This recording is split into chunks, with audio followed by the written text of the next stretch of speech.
مفاجآت تحدث داخل النادي الأهلي، أولها والمفاجأة الكبرى تعثر النادي الأهلي في دفع راتب أحمد سيد زيزو، والمفاجأة الثانية وهي آخر تطورات ومستجدات فالنسيا مع أليو ديانج. تعالوا نعرف التفاصيل.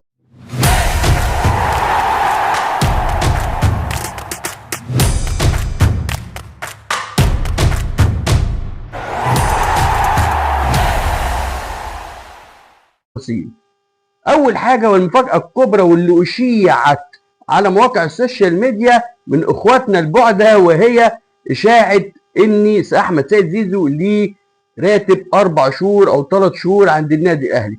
أقول لك يا صديقي بلاش تلعب في الحتة دي، لأن أنا بقول لك وجايبها لك من مصادر موثوق فيها داخل النادي الأهلي. مفيش الكلام ده لأي لاعب داخل النادي الأهلي، مش أحمد سيد زيزو.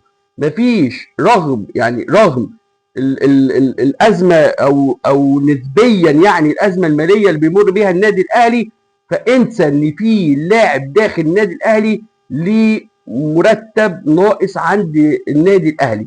مفيش لاعب، مش احمد سيد زيزو بس، مفيش لاعب ليه مستحقات عند النادي الاهلي، كله اول باول في حسابات اللعيبه البنكيه. انسى بقى تطلع الكلام ده كله ماشي عشان تعمل بلبله وازمه على الفاضي. بقول لكل اهلاوي مفيش الكلام ده كله، ده من مصادر موثوق فيها داخل النادي الاهلي، مفيش مستحقات للعيبه عند النادي الاهلي.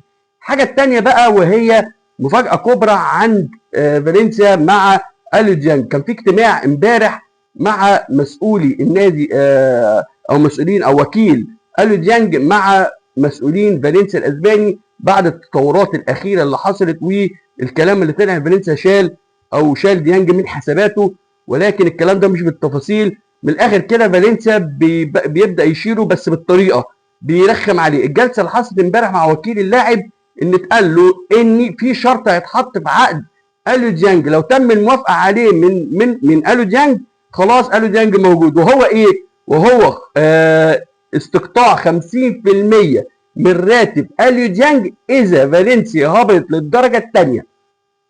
استقطاع 50% من راتب اليو ديانج اذا هبط الفريق للدرجه الثانيه.